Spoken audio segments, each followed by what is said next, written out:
Hello, and welcome to today's episode of Between Two Cacti, presented by Scottsdale Living. My name is Dr. Amber Enright, and I'll be your host for today's episode. I'm the co-founder of Scottsdale Living, Scottsdale Living Business Edition, Scottsdale Living Women's Edition, alongside the one and only John Doring, your friendly neighborhood realtor, as I like to call him. He's not here today, but I'll be interviewing him in the very near future for you. Until then, please allow me to tell you a little bit about Scottsdale Living before I introduce today's guest. Scottsdale Living is a thriving social interactive community here in sunny Scottsdale, Arizona. We exist to turn neighbors into friends and to help local entrepreneurs connect with local customers. We also love to give people a way to learn about their community in an engaging way, like this podcast. So you can check us out on Facebook at Scottsdale Living, Tempe Living, Phoenix Living, or thescottsdaleliving.com. And now, without further ado, allow me to introduce today's guest, my friend, Dr. Sabrina Solt. Thank you so much for having me. Absolutely. Dr. Sabrina, I was really excited to do this interview with you. Can you tell me a little bit? I know you actually have multiple businesses. So list your businesses first. Tell me what they are. Okay. So I have my main brick and mortar medical practice. It goes by Stem Cell Therapy Professionals, and it's where we help people heal with regenerative and anti-aging medicine. I also have another company that I own with my husband, and it's called Harder, Happier, Healthier. And it's where we use diet and lifestyle strategies to actually help men cure ED at their root causes. Okay, ED. What's ED? Erectile dysfunction. Okay, so when you are talking to people about that, sometimes people get really uncomfortable, like, oh my gosh, but I love your name, Harder, Happier, Healthier. That's the goal. Right on top of it. Okay. Yes. So that's what we're aiming for with our whole goal with helping men heal from this, because ultimately, ED is generally a symptom of other factors that are happening in the body. So if we can correct those by actually healing the system, we can completely correct the ED. Is there such a thing as female ED? There can be. Female libido is a lot more complex than men. And of course, female sex drive and female overall sexual function, a little bit more complex just because there's so many more things playing into it as far as mental, emotional concerns, various hormone changes throughout a woman's life, such as how they go through menopause, and even things like post-childbirth and whatnot. So definitely something I've still worked with patients on, but that's not the focus of that company. Mm-hmm. So Harder, Happier, Healthier is one of your companies, then Stem Cell Professionals, Stem Cell Therapy Professionals, and then your regular practice goes by... Yep, that's Stem Cell Therapy Professionals is our medical practice. And then I have another company that I co-own with a friend of mine, and it's called Integrative Regen Group. And it's where we actually provide training for physicians in the area of regenerative medicine. Now that's super cool because basically you go around and you teach, right? Yes. Not just in your office, but you're like traveling the country to like do speeches and lectures and primarily on stem cells. Yes. So you're like an expert in stem cells. Yeah, I've taught nationally for various organizations in addition to my own. Probably hundreds of doctors at this point, where we teach them all different types of stem cell therapy and regenerative therapies overall. So we'll teach things like PRP, which is platelet-rich plasma. So it's a product that we get from a person's own blood.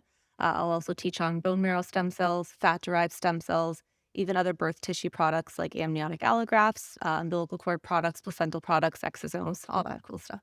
She ran through quite a bit there. I know. We can quite a bit. You want. Yes. Okay. So I'm really excited about today. So I think that one of the things that people don't know anything about is you're a naturopathic doctor. So in the state of Arizona, you go by NMD are your letters, correct? That's correct. Okay. And that's all naturopaths in Arizona. Yes. Okay. So what does that allow you to do practicing as an NMD in Arizona, a naturopathic medical doctor? What can you do? Pretty much anything. Okay. We are technically, we can technically be anything from primary care, but a lot of naturopathic doctors have their own subspecialties. Some of them specialize in gut health, migraines. For example, of course, I specialize in regenerative medicine, anti-aging medicine. So we all kind of have our own little niche. So when it comes to, figuring out whether or not you want to work with an ND, ultimately, the thing that's going to be similar between all of us is we're looking at root cause treatment and healing. So we're always trying to figure out how do we actually get you better without simply making you rely on things like prescription medications for the rest of your life. We really try to heal that body. But everybody's going to have their own different way of doing it. So some of them, again, like I said, they'll specialize in female hormones. They can specialize in, again, resolving gut issues, resolving neurological issues. And Really important to find someone that you know will work with your condition. Absolutely. So when I think of you in general, when I refer to you, I think of hormones, obviously hormone paneling and stem cells. So the things that people actually most commonly call you for are probably those two, right? Yes, we don't get a lot of inquiries for a lot of other things just because that's what we do specialize in. That doesn't mean we can't help other patients. So we still have patients that'll come in with GI concerns where we help correct their diet imbalances and get their digestion back on board. But a lot of what we see and treat is chronic pain, injuries, mainly in patients that want to prevent being dependent on pain medications or they're trying to avoid surgery. Okay. So when somebody comes to you and they're seeking out like kind of primary care at this point. So I have a patient, they have knee pain or chronic back pain, and they're coming into you. Your primary goal is not going to be like, hey, can we try all these pain medications that you might most commonly find as the answer at another office or the primary? And then how much time does that take you? Like, what does an eval look like? If I send someone over to you with chronic back pain or localized knee pain on the left from, I don't know, golf injury or whatever it is, what does that eval look like? Yeah. How much time do you spend? What does it look like when they come in? Definitely. So normally what we do is we do an initial phone call with the patient to see if working together is going to be a good fit. Always important. Always important because it sets expectations, right? A lot of the time patients are coming from the traditional medical model where they don't know what they don't know, and that's okay. We use that time to educate them on this is how we approach things. So if you're going to actually commit to working with us after that initial call, that's when we'll have you come in and we do our detailed intake. So we take a look at your entire medical history, whether you've had any traumas, any injuries, and any even previous surgeries, how you respond to different medications, what medications you've been taking. We review any of your imaging. And of course, we also do a physical exam, which I think is really important. Because what the physical exam allows us to do is it allows us to pinpoint what is actually generating the pain versus what's coming up on imaging. And this is what a lot of people don't know and why a lot of surgeries can fail. Because normally, if they go to another provider, like a orthopedic doctor, for example, they'll look at a person's imaging and say, yep, your x-ray definitely shows arthritis in the knee. It's severe enough for a replacement. Let's go ahead and replace that knee Mhm. without paying attention to what the patient's pain picture is. And this is where we see a lot of failed surgeries where the patient still ends up in pain afterwards. The pain generator wasn't actually addressed. Mm. When we're applying something like stem cell therapy, where the goal is to actually heal the area, we can address that pain generator. We can still get the structural changes in things like arthritis, but we get the patient back their quality of life back and their ability to do the things that they want to do. You see structural changes when you use stem cells with arthritis. Yes, we've seen pre and post MRIs where they actually do grow new cartilage back where the actual tendons heal. What? I've had rotator cuff tears that you see it under ultrasound when you're doing the injection. You check 6 months later, the tear's gone. Okay, so let's talk for a second about something that everyone who's ever gone to their primary doctor probably has gotten if they've gotten any arthritis or a rotator cuff tear or you've got a meniscal tear. They almost always, after pain medication and rest, they before surgery will get a corticosteroid injection. So let's talk. It typically, if you go in, insurance will kind of cover like a series of three. Okay. And I say that lightly because I'm not your primary, and maybe your primary doesn't recommend that. I'm a physical therapist. So this is just the stuff that I see because I end up treating pain that you already went to your doctor for, and you didn't even know that this was a resource that you could maybe get something else. So people have already kind of been through that when they come to see you. And you're like, what do you say when you hear that? Do you cringe? Are you like, Oh, yeah. "Ugh," and tell us why? So cortisone, corticosteroid, cortisone injections, and there's various other steroids that people can have injected, and it can go into a joint, it can go into soft tissue. They sometimes even do these epidural deliveries into the spinal regions. Mhm. And a lot of times patients just simply aren't informed as to what the side effects can be from this medication. Ultimately, the point of this steroid medication is not even to treat the thing or to help make it better or to cure it. All it's doing is dramatically reducing your inflammation.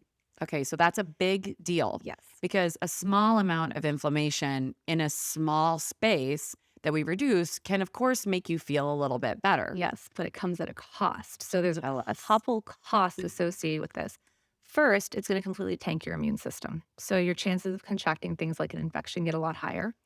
Because of the way that it plays on your metabolism, it can actually make people gain weight. Ugh. It's good. Nobody wants that. It's going to leach minerals from the bone. So if you actually take a look, if I'm taking a look at knee x-rays and it's both the knees and you had cortisone on one, I can actually see the changes in the bone texture on an x-ray to know that they've had cortisone without even asking anything about their history. Is that only in the cortical layer?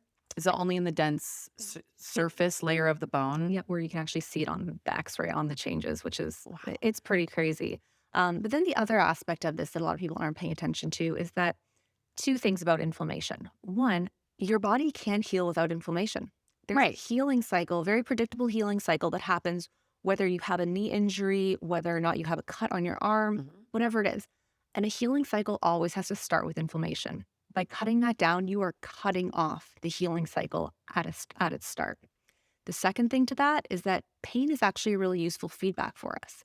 It stops us from moving in a way that's going to actually further damage the area. When you take that away, the opportunity that that person now has to continue to hurt that area goes up much higher because they're not getting the feedback that says, oh, maybe you shouldn't bend that way. Maybe you shouldn't kneel down that way. And then again, your injury is going to end up worse once that cortisone injection wears off. So a Band-Aid for pain might not be the best solution because pain is an indicator that something is going on that maybe shouldn't be going on.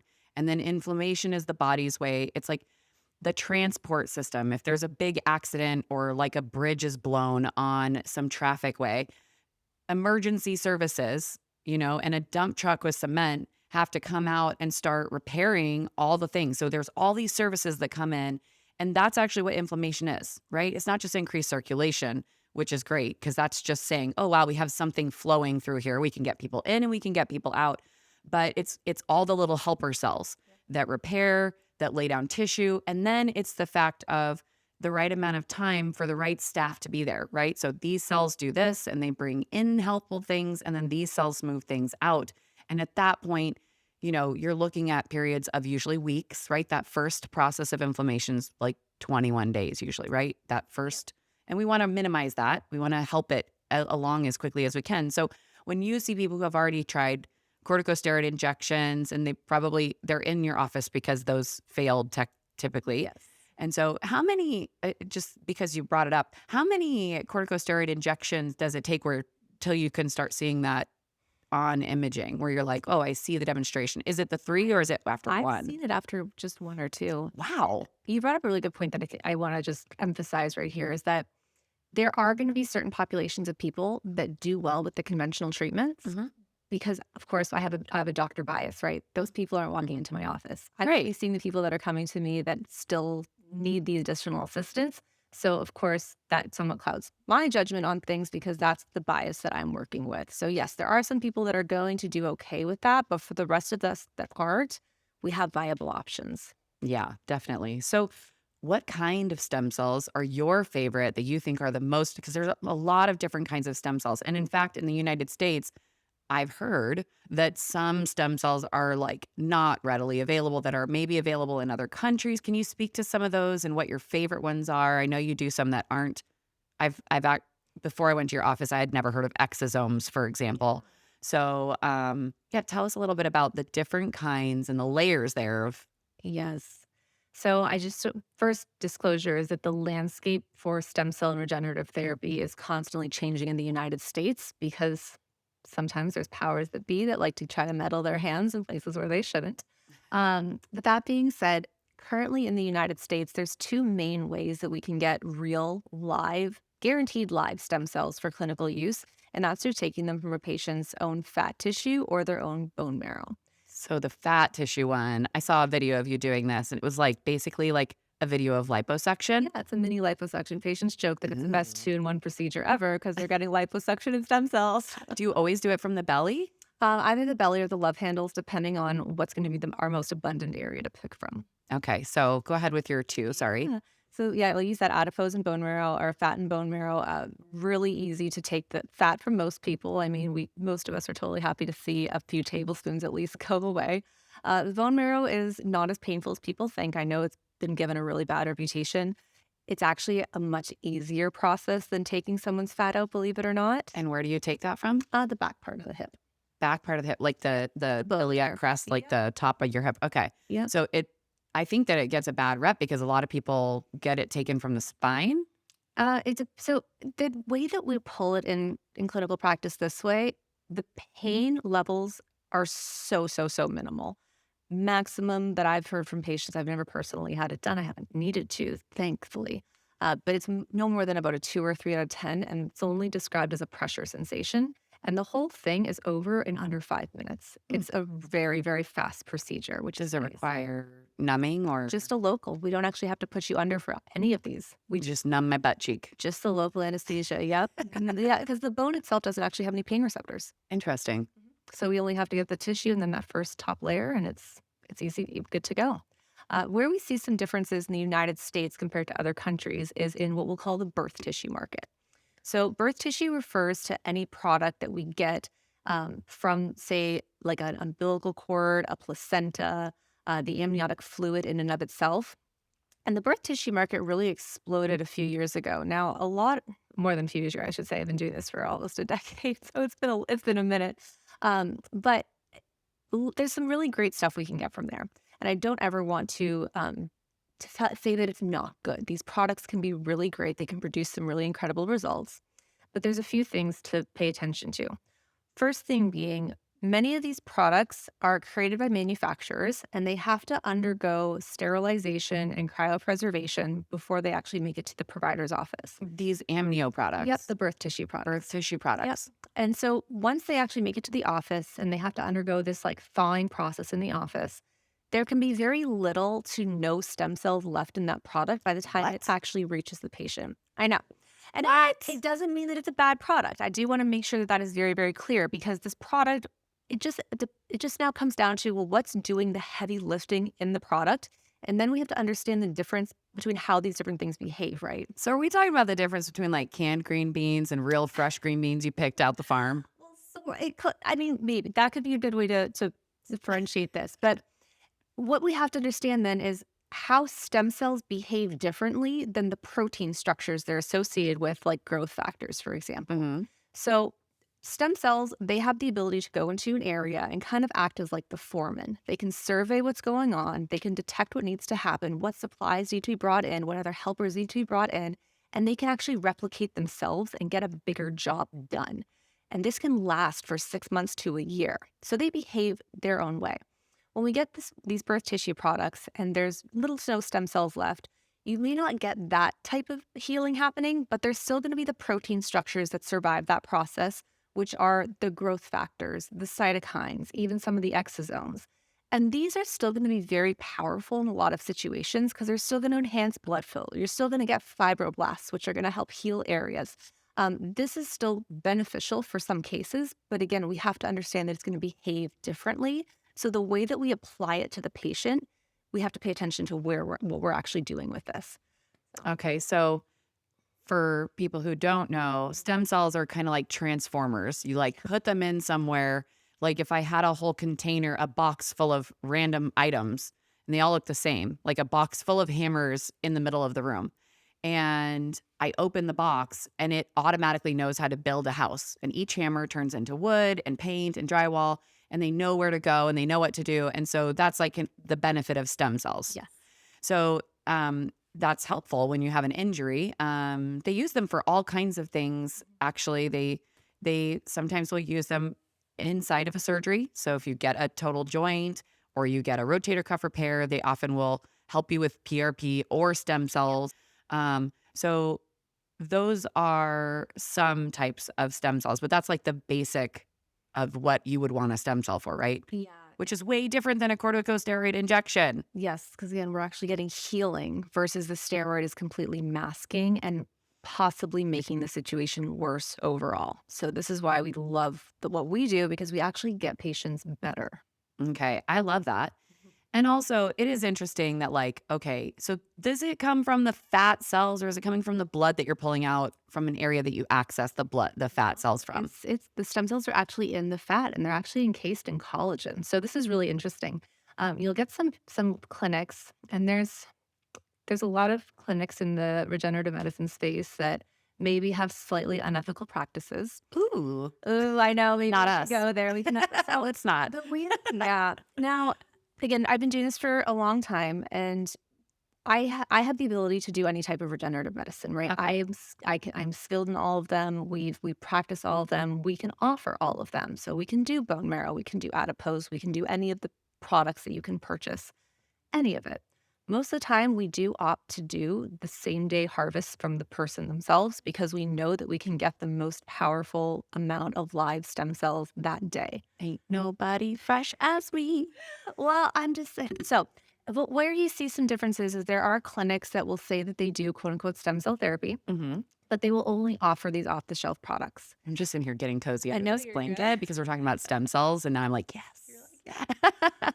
so when you have clinics that are doing this and they're using sometimes a little bit of deceptive marketing, and they'll say things like, "Oh, you want these day zero old stem cells because your stem cells in your body are old and decrepit and useless." Rude. And it's not true. So they're kind of conflating data when they make those claims. Now, there is some data that says that a person's bone marrow, as they age, the stem cells will start to exhibit senescence, which is just simply an aging process, and the numbers will start to decrease. That can be true with bone marrow. Doesn't mean that it's still not useful because, again, you can still get stem cells from there. You sometimes just have to harvest more, concentrate it differently. Not a big deal. But when it comes to adipose or your own fat cells, we actually don't see a significant difference. And this is actually shown in the literature a significant difference between how many stem cells are present even into your 90s. I've treated patients into their 90s with Oh. their own stem cells very successfully. But again, they're encased in collagen, so they're also kind of frozen in time. So you're not even exposed to a lot of the other stuff that's in your body if you're worried about that, right? I'm like thinking of that rose in Beauty and the Beast that's like under the thing and it's just like perfectly preserved. Yes. That's cool. That's really, really amazing. So I did not know that about the aging cells because a lot of other things in our bodies are like obviously going through time much faster than I want to. So what are people using stem cells for right now? Because I think of stem cells also as like the fountain of youth and like keeps us beautiful. I don't know if you've never seen Dr. Sabrina Solt, you should probably look her up on Facebook or Instagram. She's gorgeous. She looks like, I don't know, you look like you're in your upper 20s. You're beautiful. She has a beautiful family. Her children are like just have these big doe eyes and they're just phenomenal children. So just flattery for sure. Just Thank it is, do you use these? Are you using them on your skin? Like, what are people using this for? What kind of like sexy things are people using stem cells for? Tell us sexy stem cell stuff. Legacy stem cell stuff. So, I mean, we can go right for it. People do use it for treating erectile dysfunction, and for women, What? it actually enhances orgasm. I don't know how like PG or R rated we can She get said on the there. R word. You can say it. We've had women who have undergone stem cell therapy for their private parts and who have developed things like the ability to squirt with orgasm. Oh my gosh. Intense orgasms, ability to get different types of orgasms. So instead of it's just a clitoral orgasm, maybe they can get vaginal as well. Just a whole bunch of sensations increased. So that's an option. Of course, Is this a needle in yes, your vagina? yes, but we take very good care to make sure it is sufficiently numbed. It's Okay. yes, Because I'm like, that sounds, whew, whew. I know. And Okay. you did Not that bad. no. And you did hit on a good point. There actually is research that supports that you can use stem cells for anti-aging properties. There was a study done, I think, in 2018 out of a university in Florida that I don't even think we need a study to prove this, but that stem cells have anti-aging properties. Yeah. I mean, by just the nature of what they do with going in and healing and repairing and reducing inflammation, we know that they're going to do that. So those are absolutely effective. And then, I would still say that this is sexy, but helping anything with chronic pain, like anytime you can help a patient get out of chronic pain and live a better life, like that's pretty sexy. So I've seen that happen. I've seen it happen in one session. People like, well, they're in tears. They sometimes they're like, I didn't know I could feel this good. Right. So I'm sure you have that experience where they come back in. And I mean, how rewarding is that? You're just like, that's the day where I'm like, I love my job. It's so great. It's really cool, especially because I get some really severe cases where patients were, is their last hope, their last resort. It's what they've tried everything else and this is the last thing that they have available to them. And to see the changes, we've had people get out of wheelchairs. We've had people get off of pain pumps. We've had people get off of opiates that they've been Yeah, on for years. massively important. It's completely not only changing their lives, but the lives of all their family members too, because now they have their loved one back. They can go on the vacations. They can show up for their kids' games. They can watch their grandkids. They can go out and be active. It becomes just this beautiful ripple effect where you're just creating healthier humans, and that's kind of my jam. Oh, I love that. Um, I think that it just goes along with like how you live your life, like your and your husband's purpose, like about this is our job is to like stay healthy. Our job is to help teach our children about living healthy. And I really do think that, you know, listen, I eat candy. I don't always work out. Sabrina like really, really walks the walk. She does the things that she's asking her patients to do. And I like to do that too, but I'm not going to say that I do it 100% of the time. I really feel like you do, which is, it's really rare to find. So talk to us about some of the things that are really aging people that you're like, they come in and right off the bat, you're like, listen, you just came to me saying you want to feel 20 years younger. You must stop X, Y, and Z. What are those things? Gosh, okay. Excess sugar intake in the diet is a big thing. God, I am a sugar addict. And most I had people Mike are. and Ike's for breakfast on the way over here. 3 Mike and Ike's. That was my breakfast. I was like, you know what? I'm practicing portion control. This isn't that bad. Three's okay. Okay. Anyway, so it And reduced sugar. you're right. It is completely an addiction that a lot of people are dealing with, and it can be difficult. Like, it lights up the same parts of the brain as hard drugs like cocaine does. So, Mhm. of course, And sex. yes. So, of course, Anything it's that gonna feels good. yeah, it's going to be addictive, and it can be difficult for people to stop that. But ultimately, excess sugar in the diet is going to do a couple big things. It's going to increase your insulin production, which is going to increase how much is getting stored as fat. Anytime you have excess adipose tissue or excess fat tissue on the body, that tissue is actually an active tissue. It's not just sitting there as like this innocent bystander. And it actually increases what we call your inflammatory cytokines. So it can increase your pain picture. It can actually make certain diseases even present worse. And that's just one thing, because of course you can even just develop things like diabetes or insulin resistance from that as well too. Then there's another thing that happens with excess sugar intake, and it's this process called glycation. And there's an acronym, AGE. It'll age you with advanced glycation end products. And these are things that cause inflammation in the body. And the way that I can crudely describe it is if you've ever like browned sugar in a pan and it literally turned brown and sticky, The caramelization. that's what's happening to your cells. Ew. I know. I'm What? sorry. I'm sorry. People hate. Wow, that really changed a lot of things for me, just like that. Boom. Yep. I love that you use the word addiction for simple things. And I've been using that with myself for all kinds of things like sugar, because it doesn't really matter what it is. If you use that word on yourself, it's very powerful. And all of a sudden you want to step into a new realm where you're able to control it. Yes. And if you didn't think of it that way before and you're struggling with something, it doesn't matter if it's like addiction to like stress, or terrible reactions from people. Some people really like, the negative, interactions. Trolling. Yeah, man. It's like, they don't realize how attached they have become to that until it's like someone's pointing it out, or they're like, well, how much sugar do you eat? Oh, well, I mean, I just have coffee with like, a half a cup of creamer in it and like three sugars or Splendas, or, like it's interesting because people don't think of how much they're adding to stuff that spaghetti sauce has tons of sugar in it. You literally have to look on the shelves for spaghetti sauce if you pre-buy it and don't make it yourself that doesn't have it in there. Why? Because sugar makes things taste good. It does. Like, let's just get straight to it. Sugar tastes wonderful. And that's half of the problem. So I saw some statistic, and I'm not going to quote it at all, but basically almost all of our food products have sugar in them now. It's really hard to get away from that, and you're completely right. And it's almost like we're being poisoned on purpose if you think about it, because you look at some of these Mhm. packaged foods and you're like, why does this need to have oil in it as a preservative? Why does this need to have sugar? Like pasta sauce, for example. You find any Nona in Italy, and like she's probably not putting sugar in her pasta sauce, that and it word. tastes amazing.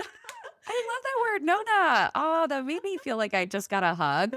That was so cute. Yes, I agree. I mean, bread, pasta sauce. Yeah, none of those need these added ingredients, but we see them, they're perverse in a lot of our food products, which is completely insane to me.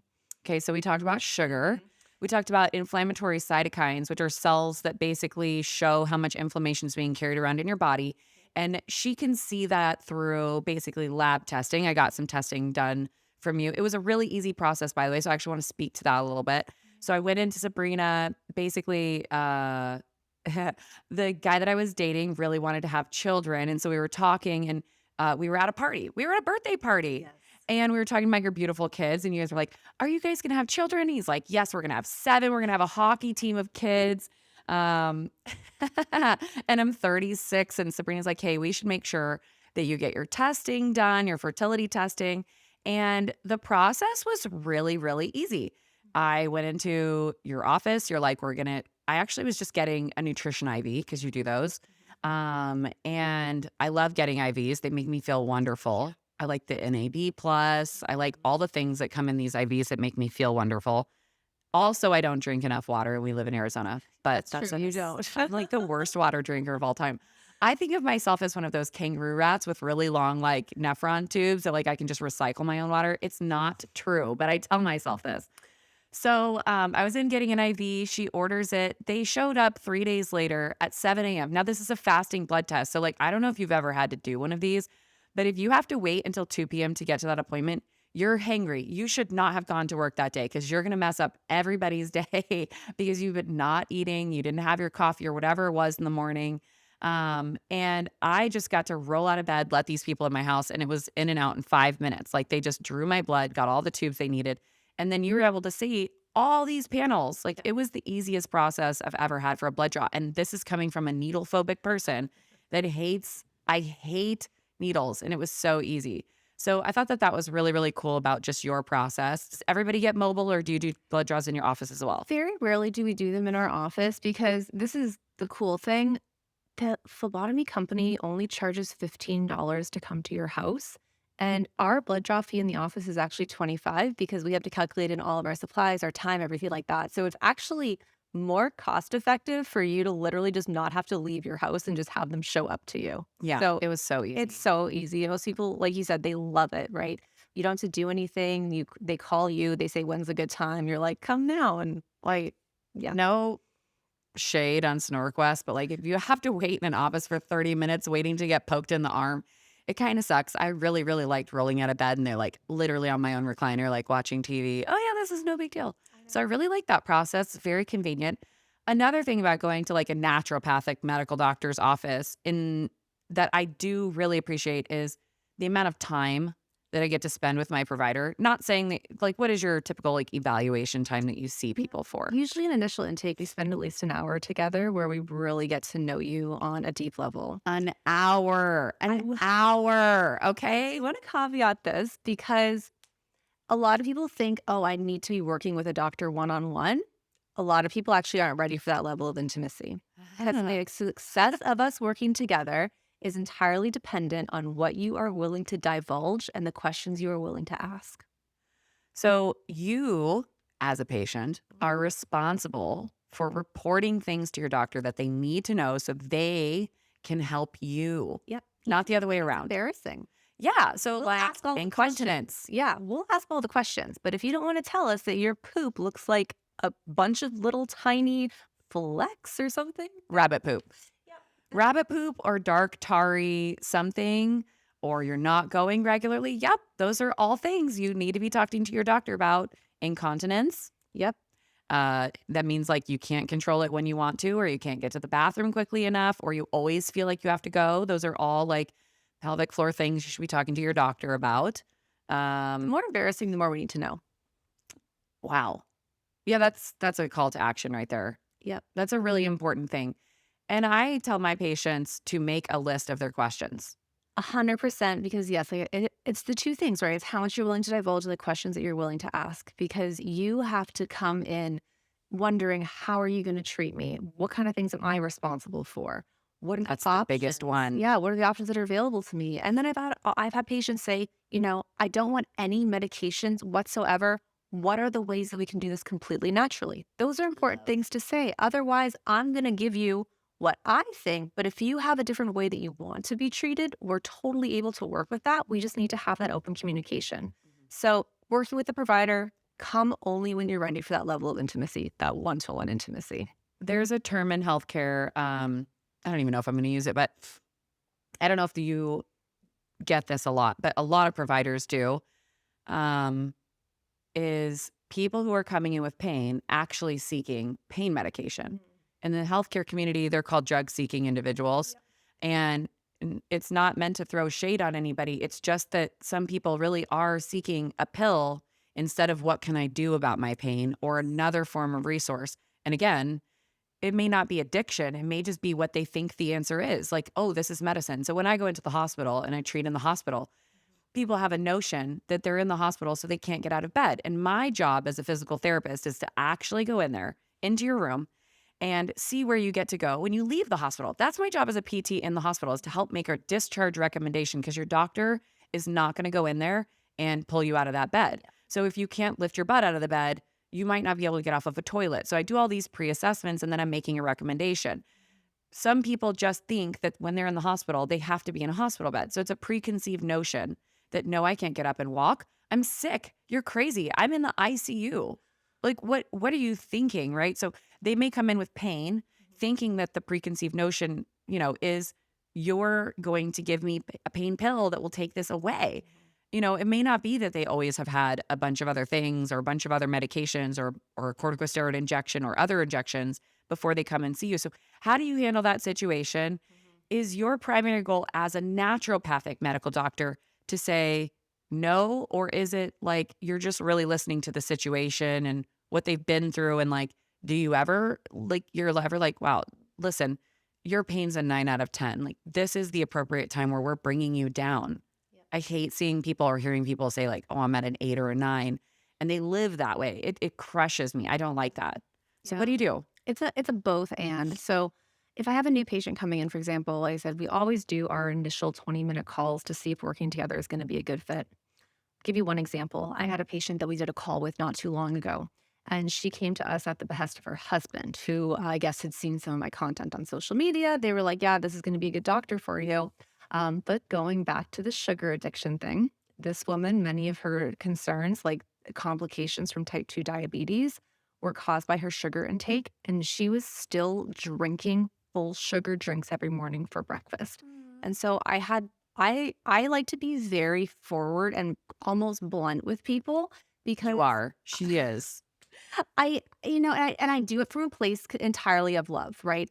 Because I ultimately want you to get better, because I know what it's like to have a healthy life. Like, it's Your doctor is not there to be your friend. You might be able to read your note, like, that's fine. But the note is not there to like gently give you information. You're going to your doctor because you're trying to find something out that you don't know. And if your doctor is afraid to give you that information because they're worried about your reaction, they're going to soften information for you that you need to take action on. And I think that that's a disservice to patients. If I'm just being frank, that's something I love about owning my own business is I can give you that. And you're coming to me for that info, not like, oh, you're so kind. I love that well, it's okay that you had a couple of these. No, look at your lab work. Do you want this to change? Because if you do, these drinks in the morning or this action that you're doing or this addiction that you've taken on is not serving these to change. And you can come and get this lab work done every 3 months if you want, but it won't change until you do something about it. And that was the conversation that I had to have with this patient on that call. After we went over everything, I was like, I have to ask you, would you rather have sugar, or would you rather do you want sugar and diabetes, or do you want something else? And she said, I think I want sugar. And I said, we're probably not going to be a good fit. Honestly, because I can't help you if you're not willing to give up the things that are weighing you down. I like to call that bailing out the boat medicine.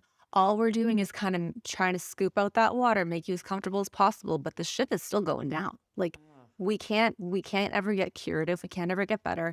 And I don't want to be in the paradigm where I just manage cases. That's not what I do. That's not where my zone of genius is. I can actually get you better. You just got to do the work. Zone of genius. I love that. Dang, girl, snaps.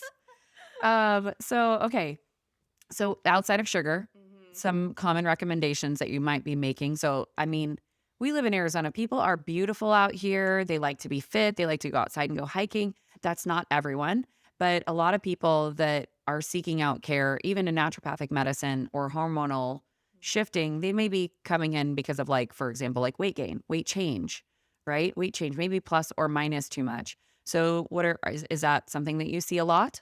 It's interesting. I would have a lot of specifically middle-aged women who wanted to adjust their hormones come in, and one of their main concerns was always, I've gained weight in middle age. And this is an interesting thing that I found with working with these patients over the years was that when they realize when I'm talking to you, there's a level of shame that's there. And we can't heal past what we feel shame about. Very true. So this is where I kind of had to switch things up because, again, my goal is to get people better. So what I did actually at the beginning of the year was I created a fat loss program for women that's entirely online. And I got women in that group results in 6 weeks that some of the women that I've worked with one-on-one with for years have never been able to get. Do you want to know what the difference is? I was able to deliver them all the information that they needed in a way, in a platform that didn't induce any shame because while I was talking to them, I wasn't talking to them. So it wasn't coming as a, yes, I'm talking directly to you because you're doing this and I know you're doing this because I see it in your labs, I see it in your history, I see it in this. It was able to be explained in a way that allowed them to take in what they needed and do what they did. I had one lady, we just did a feedback call yesterday. She's like, I didn't think that at 64 years old, I could have any fat loss. She goes, in 1 month, I lost 2 inches off my waist, 1 inch off my hips, and I forgot how many pounds, but it was significant in 1 month, just doing the program. Is this a supplement-based program, an activity or nutrition-based program? It's not even entirely nutrition-based. So I dealt with my own issues with weight gain and metabolism damage over the years, believe it or not. So Yeah, that is hard to believe because you see the see her results now, Instagram. yeah. Like, I've known you for 2 and 3 years. Yep. I've known you since Zoe was born, basically. Right after that, I met you. And this woman literally could roll out of bed and put a bikini on any day, even whatever your worst day is, and like look amazing and confident. So yes, I never knew you struggled with that. So is that something that you started your program like thinking about? Yes. So what I wanted to do is I wanted to create a program that spoke to me at that point and would have told me everything I needed to know to save myself the 7 years it took me to figure it out. How sweet. So what I realized after, because I went through this, right? I had damaged my metabolism super bad because I did 4 fitness competitions right back to back. Oof. I had had I was a hot mess. But what I realized with my research, my schooling, everything that I did to actually correct it all myself was that there's only 3 reasons why the body holds on to excess fat. One is either trying to store energy for some reason, and it can be because it thinks that there's no proper nutrition coming in, that you're very severely nutrient deficient. So even though you might be eating a lot of food, it's not nutrient dense. So the body still registers you as starving. This is what we see in the very, very severely obese people who are constantly eating processed crap. The body's holding on to fat because it thinks that they're still starving. Second reason is that the body's holding on to excess fat because of a hormonal imbalance or because it's trying to make hormones with that fat tissue. And then the third reason is your body's holding on to excess fat because it's using it as surface area to dilute toxins. So I had a mentor that one time said, the solution to pollution is dilution. So excess toxicity in a body can actually lead to excess fat gain. So what I teach in this program is we spend alternating weeks. So the first week teaches on why is your body storing all this excess fat if you're as the form of energy.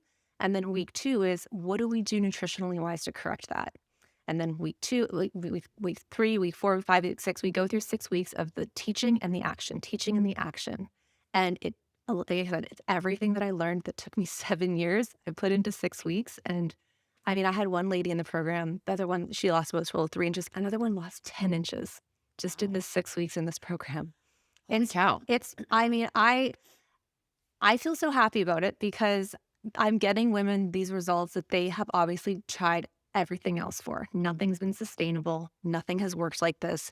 But because, again, it came from personal experience and it came from a place where, yeah, I really want you to get these results, it just works really freaking well. I'm very, very proud of it. I am proud of you too. So, what's the name of this program? How do people find it? Yeah, best is it's linked on my Instagram. Which is, My Instagram is just at Dr. Solt, DRSOLT. I called the program Trim and Tranquil, so permanent fat loss and a peaceful mind, because some of the stuff that goes into the weight challenges, it's all coming from up there. So we go into mindset stuff too. We go into a lot of it. It's pretty deep. it is a really hard topic to breach. Is just even people talking about it. And then I like that you talked about just how important it is to talk to your doctor about the things that you're struggling the most with. And man, that's like a therapy session all on its own. And even providers get like white coat syndrome talking to other doctors about themselves. So you're not alone if you have 100 questions that you're afraid to ask your doctor about. But again, sometimes it is of the benefit to write them down because you could slide that paper across the table and hand it to them. And then now they're responsible for answering all of those. And it feels a little bit more like, okay, we're really going to get through all these. I didn't forget half of my questions. We didn't, and then they also know like how to time manage the hour, right? So, like, if I want to talk about sugar or I want to talk about inflammation because my body feels like crap every day when I wake up and I'm super tired, I've been taking too many naps, something like that. Like, well, that was only one of my questions and I had 10. The physician or your naturopathic medical doctor or whoever you're seeing can help you address more of your concerns if you're helping them time manage the appointment as well. So you're not running out of resource there. So let's go back to hormones, harder, happier, healthier, and better sex. Yes. So, oh my gosh. Okay. Everybody I've heard talk about menopause as if it's like just a female thing. And I hate it as that conversation because don't men go through the same thing?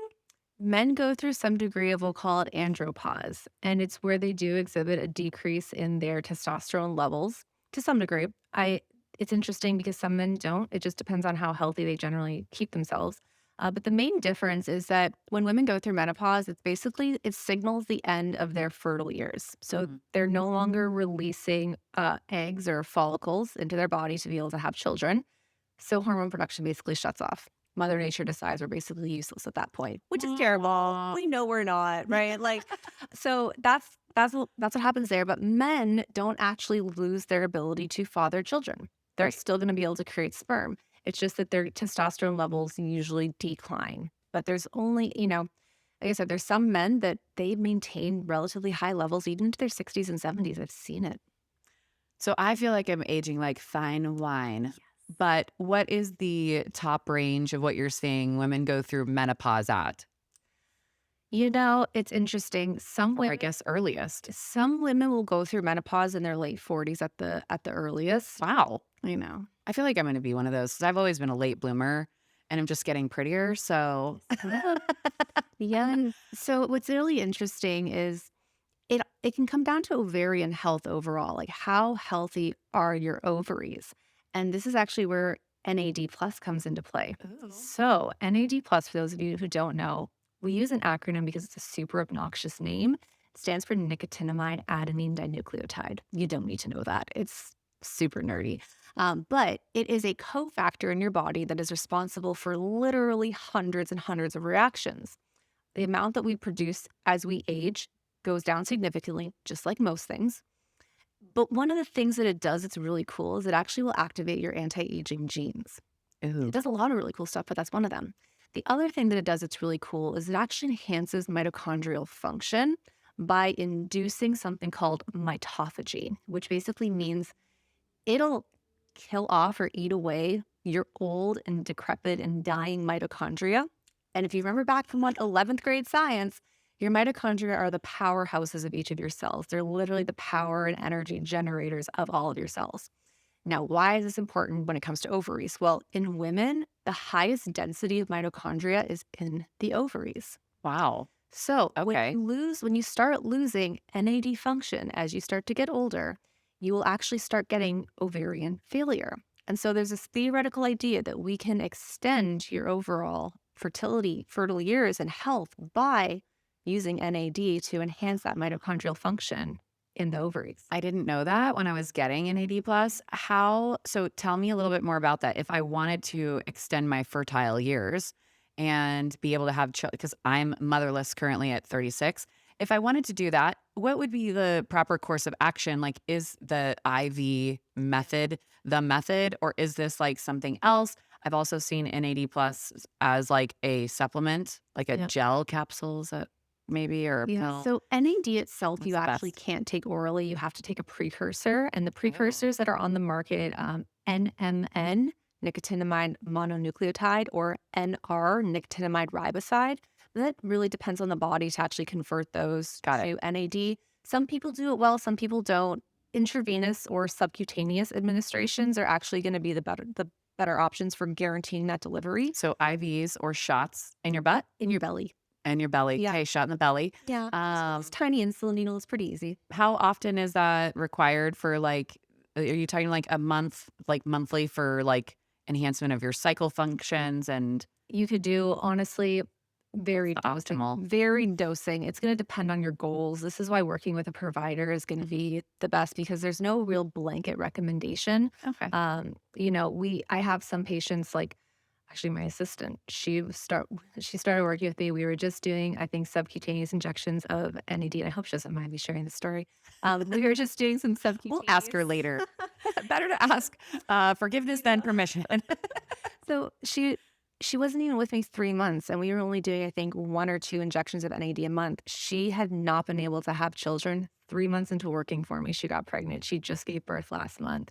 So we were able to, again, many years of her and her husband trying, not being able to have a baby, NAD, just a handful of injections over a few months, bam, so good, That's really cool. so good. Did you do NAD plus when you were having either of your babies?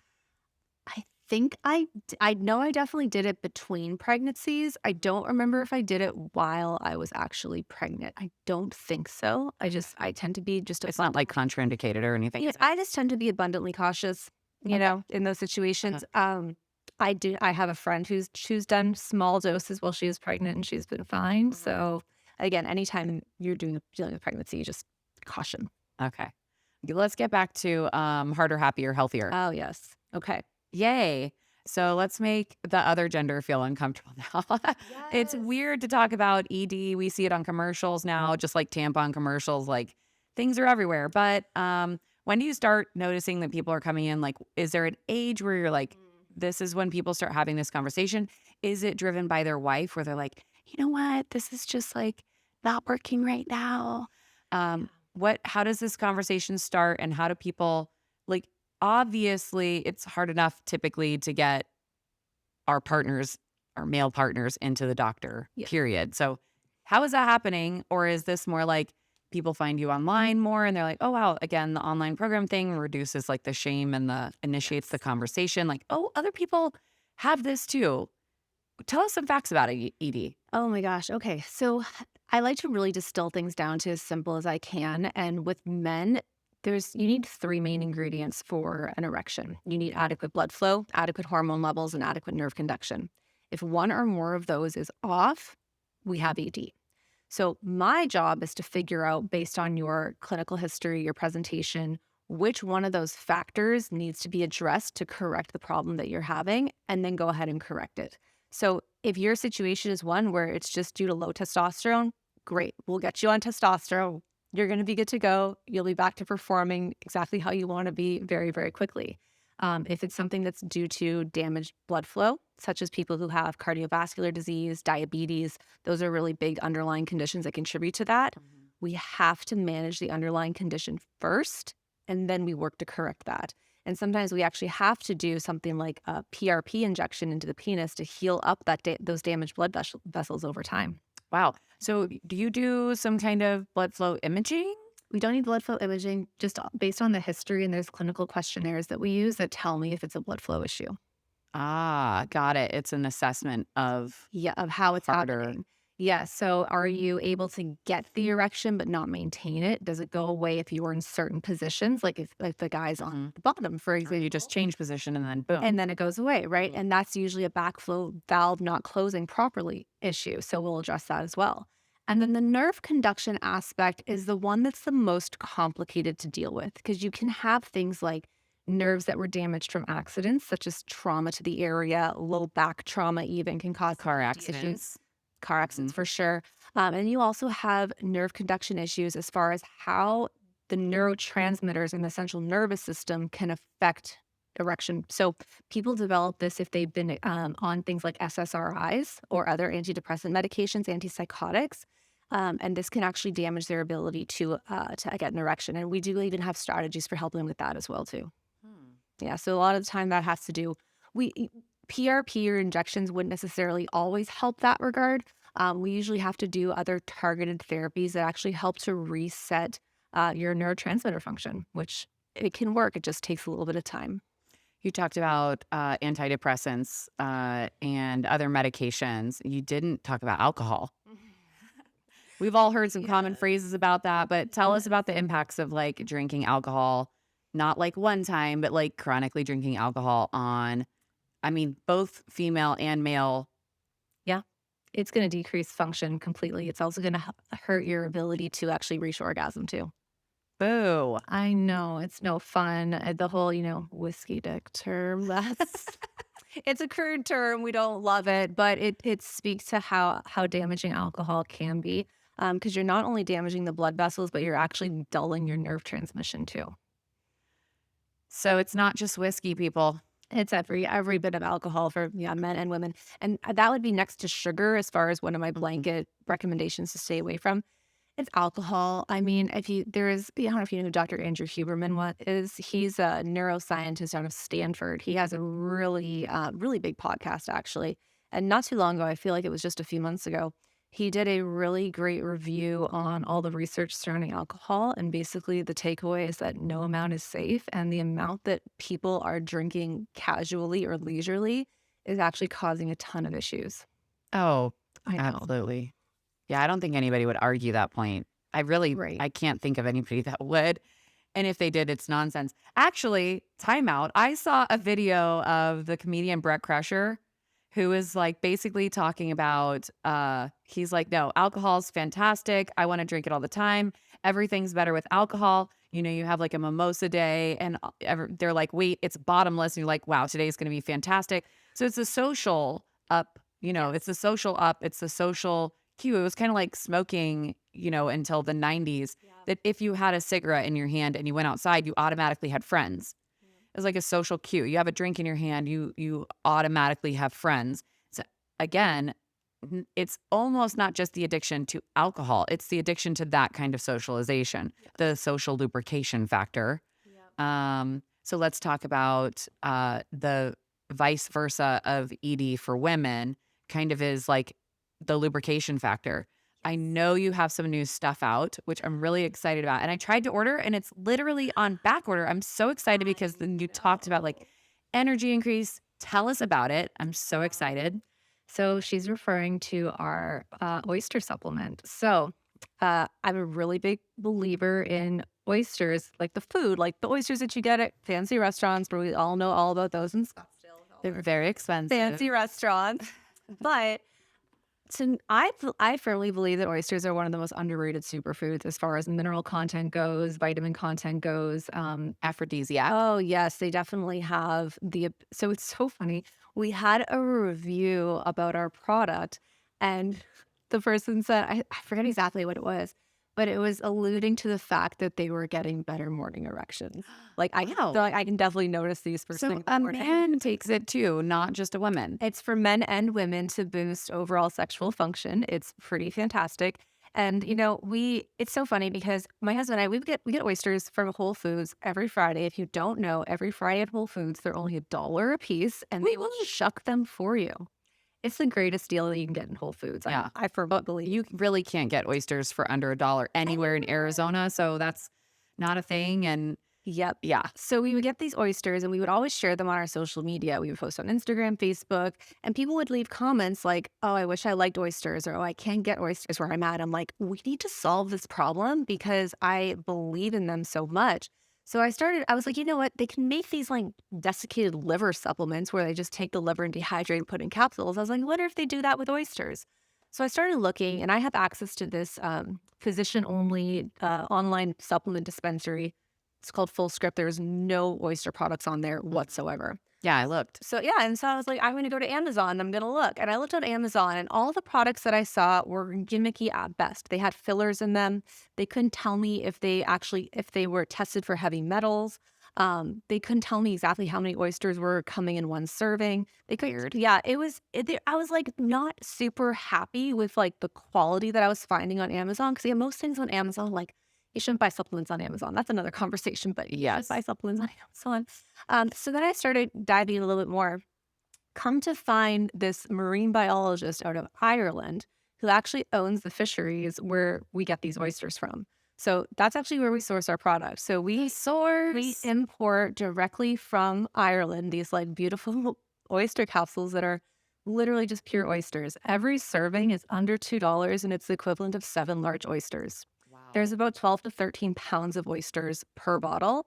And like you're saying, we can't keep it in stock. Yeah. It unfortunately takes us a long time to restock it because we have I'm to. on the list. I'm before you guys. I'm already on the list. Yeah. So, and again, the things that people report. So, I was like, I have to test this stuff out before we ever bring it to market because, like, theoretically, I'm like, yeah, oysters are great. They're going to be good.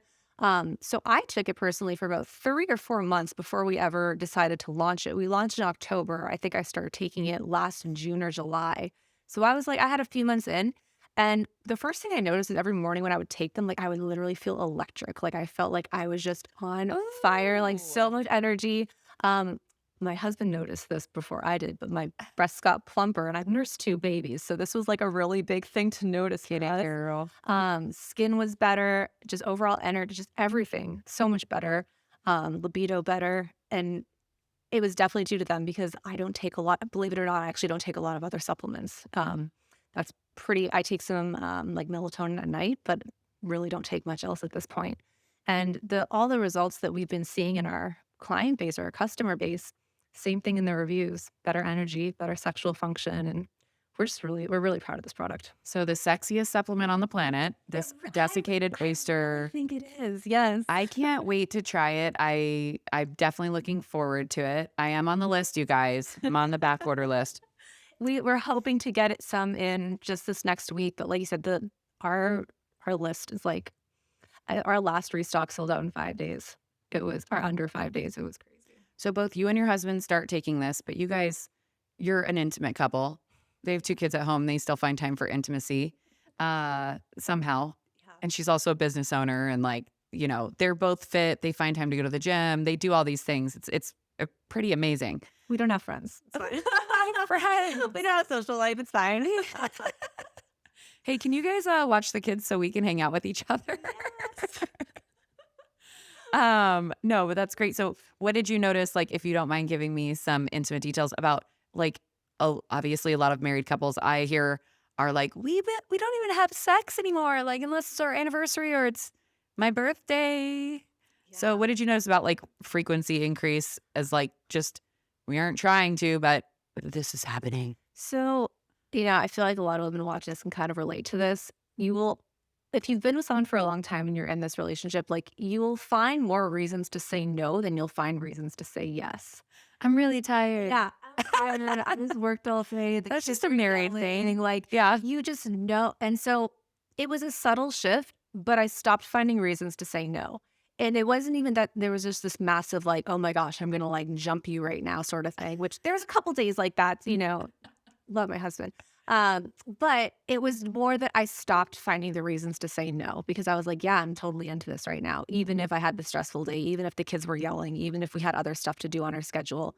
So that was my shift. And again, we've been married almost 7 years, which isn't, you know, decades like some people have, but it's certainly enough time to develop into that like familiar routine where, you know, it's not necessarily that priority, especially with little kids. Okay, so this is like, I don't know why this came up, but I love going to Bucket Rider and getting oysters. I love going to make Maple and Ash has like hot oysters with oil on them. They are so good. But if I'm taking this, is there any reason why I shouldn't also be like adding more oysters? Is there such a thing as like too much oysters? Not that I've seen, honestly, because we still like we're recording to this on a Friday. Like I'm gonna get oysters this afternoon, and I'm still taking them. So, actually, you know, my bottle is almost empty because I'm still waiting for my restock. I can't wait. I know. I'm excited. You're going to love them. Okay. Well, that was really cool. Is there anything else that you want to talk about any of your companies that you're like, people need to know this, and tell us how to find you? Like, we are in Scottsdale right now, and she has an office off of Mercer and Scottsdale Road, which is, it's basically off Scottsdale and Shea there. It's a really like pretty plaza across from Hop Dottie's. Don't go there. She's going to yell at you. But tell us a little bit about how people find you, what the best ways to find your companies are. Yes. So my main brick and mortar clinic, Stem Cell Therapy Professionals, we're just online at stemcelltherapypro.com. You can find a good amount of information on our website, including really simple instructions on how to book a discovery call to see if working together is going to be a really good fit. And we have a lot of backend stuff set up on there. So if you do register for that, you're going to be sent things like our guides, a lot of information in our emails, really just giving you a really good opportunity to get to know us and really get super informed, even beyond everything we talked about today, as far as all the things that we have to offer you and ways that we provide care. You can find me personally on Instagram, like I said earlier, as at Dr. Solt. And then for Harder, Happier, Healthier, that's our same website, harderhappierhealthier.com. That's where you can find our oyster product. It's called Oyster Boom. Like I said, we should be back in stock soon, but if you go there now, you can at least get on the notification list. And I mean, like I said, we sold it last time in 5 days. We're having a really hard time keeping it in stock, which is like a great thing because it means people are loving it. They're getting results, and like that's what we care about. So those are our main things. And yeah, everything else. I mean, my Instagram is really the hub where a lot of stuff lives. My husband and I also do actually have a YouTube channel as well, where we share a lot of videos on like healthy living, even healthy parenting, how we raise our kids, feed our kids, do all that stuff too. I'm going to bring up one other. They are, I guess, Zach and Sabrina Solt are really also proponents of the carnivorous diet. We didn't even talk about that. We could save a whole nother episode for it, but briefly tell us, what is carnivorous? What is the carnivore diet? Sorry, I keep using carnivorous because his tag is like Carnivorous Z. Carnivorous Z on Instagram. So tell us just briefly, what is the carnivore diet and what do you love about it? Yeah, well, it's a diet for completely insane people. I'm just kidding, because It is. then people are gonna look at me like I'm completely insane every time. Well, it requires such insane dedication to something that I don't think it's not like stopping alcohol or sugar. It is a dedicated, not even program. It's a lifestyle. And it's interesting that you put it like that, because so Zach, my husband, he started it before I did, and I actually thought that he was completely insane for trying this diet, because it literally just involves only eating meat and animal-based products, like no vegetables, no nuts, no grains, no seeds, no fruit, No rice, nothing, no coffee. just meat. Can you have coffee? So yes, I mean, You can have anything, but some people you can have everything. So the goal of this diet is to work as a very, I guess we'll say, sophisticated elimination diet if you're very sick and you've tried everything else and you want to heal certain things. Can you do it as a lifestyle thing just because you want to? Absolutely. There are people in the carnivore space that will say that this is how humans should actually eat, and they have evidence for that. But my husband did it first. I thought he was completely insane. I said, "You're gonna die. You're gonna like shrivel up. Like you're just gonna go wild." And until it didn't. yeah, until And he didn't. And the whites of his eyes got whiter. His skin got better. His mood improved. Like he had more energy. It was undeniable right in front of my eyes. And his bicep is literally bigger than my head. I saw a video of him the other day and I was like, his bicep is, and I don't have a huge head, but I mean, his bicep's bigger than my head. It's insane. So he's doing the same kind of working out he was before before his nutritional change, the carnivore diet. And do you call it a diet? We call it, I don't like that word. eating. I don't love the term diet because it can infer temporary, and it can infer the desire to lose weight. Weight loss or fat loss can be a byproduct of the diet, but most of the time people aren't going into it for that. They're going into it because they're seeking a deeper level of healing than they've been able to get from something else. And at least that was my case, because I went into this with gut issues that I had had for literally decades, like since I was old enough to remember, like childhood. And nothing had cured my gut issues like doing the carnivore way of eating. And again, I'm a naturopathic doctor. I had access to every single gut healing protocol you could imagine, every fancy supplement you can imagine. And I had done this stuff for years and years and years, probably at least a full decade, just trying to heal my gut issues. And then I did the carnivore diet, and that's what it was. So you say, it's this commitment to doing this way of eating, but for me, it's now so easy because I'm no longer in pain. I no longer worry about bloating or gas or constipation or diarrhea, like nothing. Like you said, I can wake up and put on a bikini. It's because I don't ever get bloated, ever. Like What? I Okay. and like okay, Okay, Sabrina. you don't fart on the carnivore diet either. What? Because there's no plant food fermenting your colon. Do you get the meat sweats? No. But your body gets I love it. at breaking down protein because it's easy. But yeah, it was amazing. My skin it's the clearest it's ever been. Like my energy's the best it's Your ever skin been. does look. I've been looking at your skin this entire time, like, what is she I doing? eat a lot of meat. It's oysters and meats, folks. It is. She eats all the meat. I do. And Anything she can get her hands on that's meat, that's happening. Yep. oh, we went there. It's cool. It's fine. But it obviously does sound pretty crazy, and I've done a lot of interviews on that aspect as well. If you guys pop my name into YouTube with carnivore next to it, you can probably find a lot of those interviews. My husband and I, we talk about that content a lot on our YouTube channel. It's on my Instagram page. Lots of things with that. I just ask people keep an open mind. Like me doing this diet shouldn't offend you in any way. Like, don't get Right. Like, get mad at it. nothing that I'm doing should offend anybody in any way, 'cause Totally. it's my life. But some people are like, how dare you not eat vegetables? Like, how dare you not eat salads? Like, Well, my I was like, concept. hey, the nutrients come from like the vegetables, right? But then you made the good point about like, well, our amino acids, the complete set of everything you need in your body to make other things comes from protein, Yeah. like actual whole proteins, complete proteins, which is the meats. Yes, yes. And Can I eat only bacon?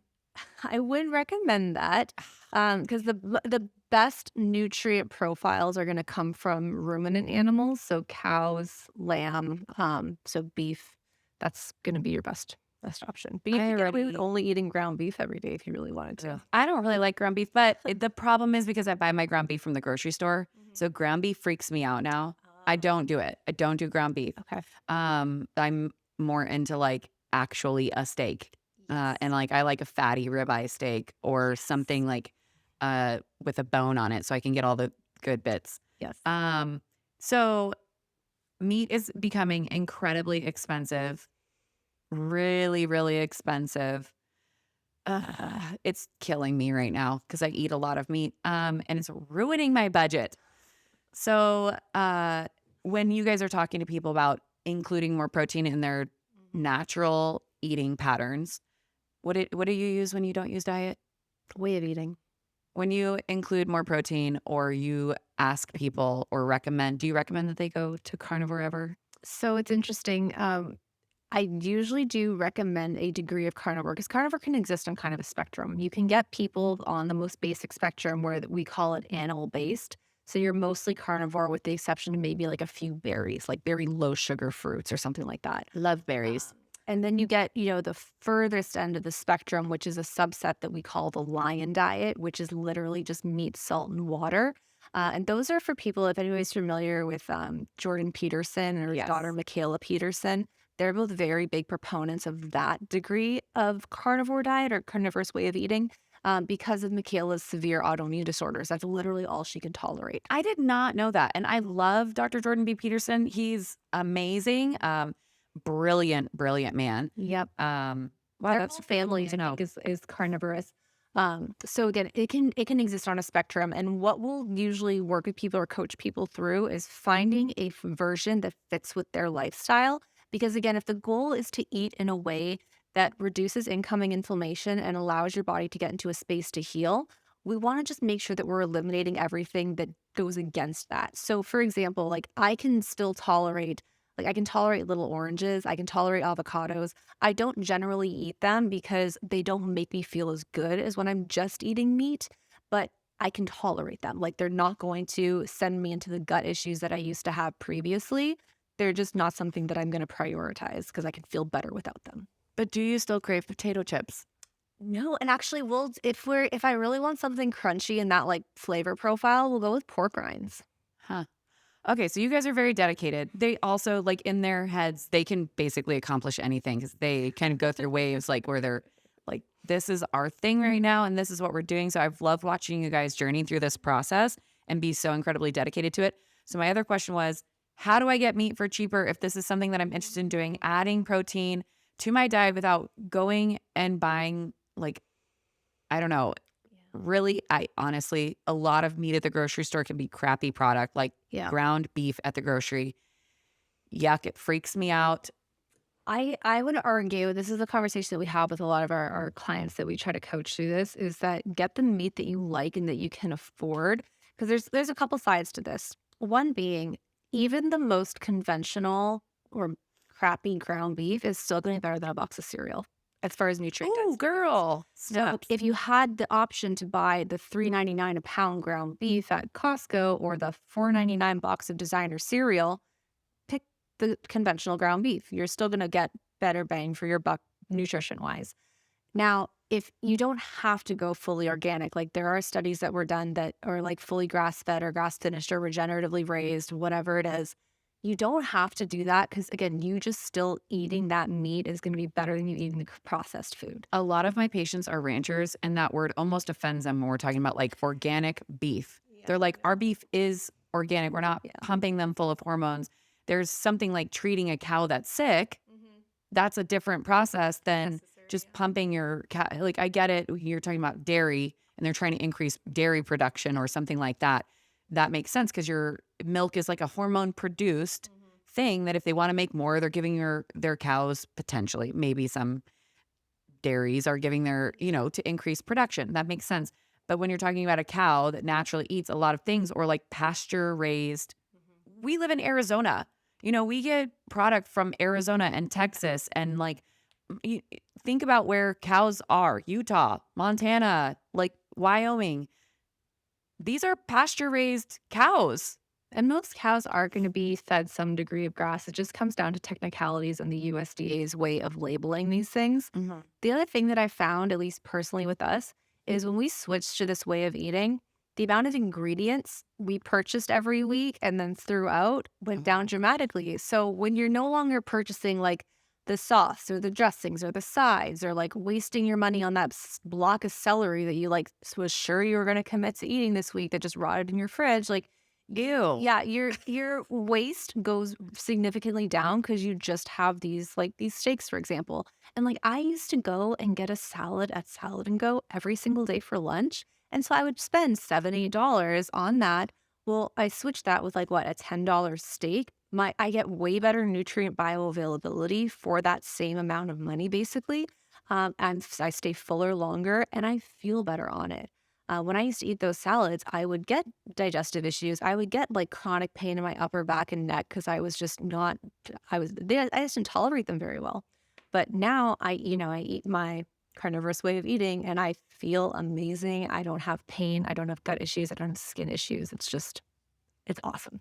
It is really cool. I'm enticed. I have not I have not jumped on the wagon yet, but I've definitely been enticed to look up a little bit more about it and I've been following you guys a little bit more as you're going through your journey.